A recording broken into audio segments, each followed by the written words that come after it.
আমাদের বিশ্ববিদ্যালয়টিও একটি colonial project. বাংলাদেশের শ্রমজীবী মানুষের কি স্টেক আছে সেটা আমাদেরকেই কিন্তু বলতে হবে, করতে হবে, তাহলেই একমাত্র এটা বাংলাদেশের বিশ্ববিদ্যালয় হবে, যে বিশ্ববিদ্যালয়টি আমি দেখতে চাই। সাধারণ মানুষের কথা চিন্তা করে বা শিল্পের কথা চিন্তা করে বা পুঁজিপতি মুনাফাখোরের কথা চিন্তা করে তৈরি হয়েছে।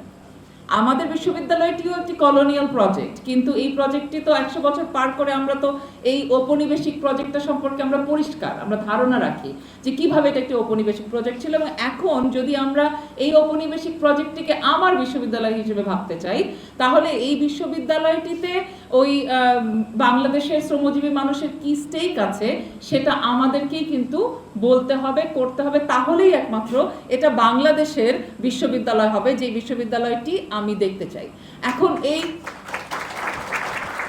এই বিশ্ববিদ্যালয়টি যদি আমি দেখতে চাই, যেটা বাংলাদেশের বিশ্ববিদ্যালয়, আজকের বাংলাদেশের ছাত্র শিক্ষার্থী এবং শিক্ষকরা, জনতাও যে ধরনের বাংলাদেশ চায়, সেই বাংলাদেশ গড়ার ক্ষেত্রে আমরা কিভাবে নতুন জ্ঞান সৃষ্টি করব এবং সেই নতুন জ্ঞানটার ধরনটা কি, সেই নতুন জ্ঞানটা যেটার কথা ওরা বারবার বলেছে যে এটা কি একদল পুঁজিপতির কাজে ব্যবহার হয়ে যাবে কিনা, সেই জায়গা থেকে আমার কথা হচ্ছে, যদি আমরা মূল দর্শনগত জায়গায় এই জায়গায় পৌঁছাই যে বাংলাদেশের বেশিরভাগ মানুষ যাদের করের টাকা এই বিশ্ববিদ্যালয়টি চলে, তাদের জন্য যেমন বাংলাদেশ দরকার, সেই বাংলাদেশ তৈরি করতে এই বিশ্ববিদ্যালয়টিকে সরাসরি তার কার্যক্রম প্রমাণ করতে হবে, প্রকাশ করতে হবে এবং নিয়মিত এই কার্যক্রমটি তাকে করে যেতে হবে। এই জায়গায় যদি আমরা যেতে চাই, তাহলে আমরা দেখি যে আমাদের সামনে কয়েকটা বাধা আছে, যার মধ্যে একটি প্রথম এবং প্রধান বাধা হচ্ছে স্বায়ত্তশাসনের নাম দিয়ে আমরা ৭৩-এর আদেশে সবচাইতে বেশি স্বায়ত্তশাসনকে অপব্যবহার করি আমরা শিক্ষকরা।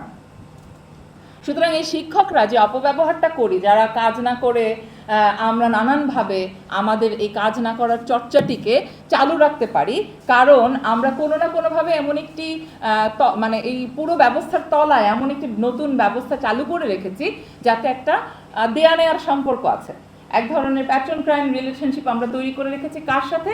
যারা আমাদের বিশ্ববিদ্যালয়ের প্রশাসক, তাদের সাথে আমি একজন ব্যক্তি শিক্ষক, আমি এই দেয়া নেয়ার সম্পর্কটি তৈরি করেছি এবং এই দেয়া নেয়ার সম্পর্কটি বারে বারে এক্সিকিউটেড হয় আমাদের নানান রকম নির্বাচন ব্যবস্থার মধ্যে দিয়ে।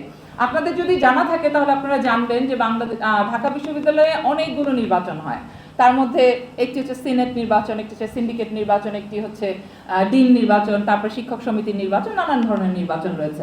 এগুলো ৭৩-এর আদেশ আমাদেরকে এই সুযোগটি দিয়েছে যাতে আমরা আমাদের রাজনৈতিকভাবে গণতান্ত্রিকতার চর্চা করতে পারি।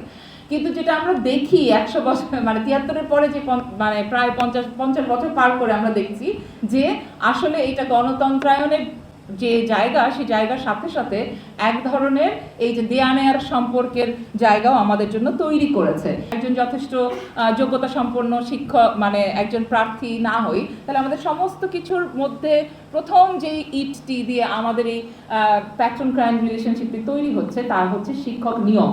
এখন শিক্ষক নিয়োগের ক্ষেত্রে যার যথাযথ যোগ্যতা নাই, তার কিন্তু অন্য কোনো বিষয়ের প্রয়োজন হবে এবং সেই বিষয়টি হচ্ছে তার রাজনৈতিক আনুগত্য প্রকাশ।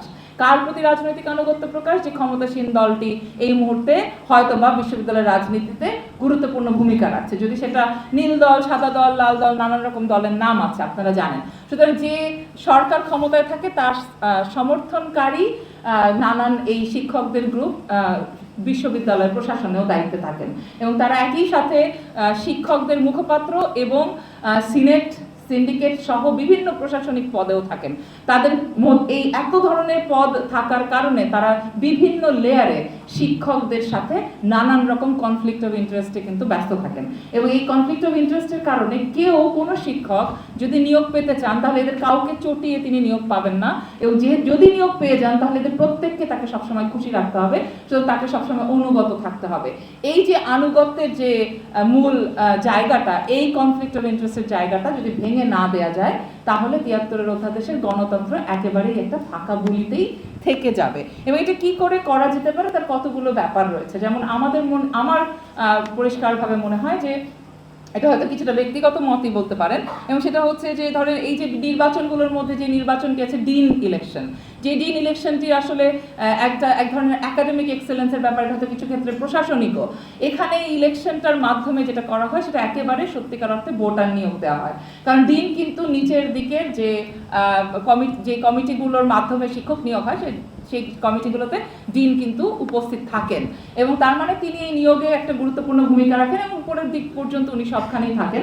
এবং এই যে শিক্ষক নিয়োগে এবং পদোন্নতিতে তাদের যে ভূমিকা, সেই ভূমিকার সাথে যোগ হয় এই ডিন অফিসগুলোতে আমরা দেখি ডিনদের তত্ত্বাবধানে জার্নাল বলে একটি জিনিস পাবলিশড হয়।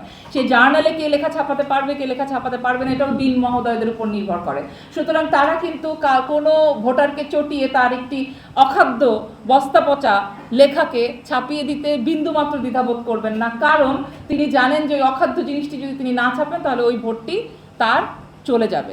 সুতরাং ডিনদের সাথে জার্নালের এই সম্পর্ক ছেদ করতে হবে, ডিনদের নির্বাচিত হয়ে আসবার যে ঘটনাটি এটিও বন্ধ করতে হবে।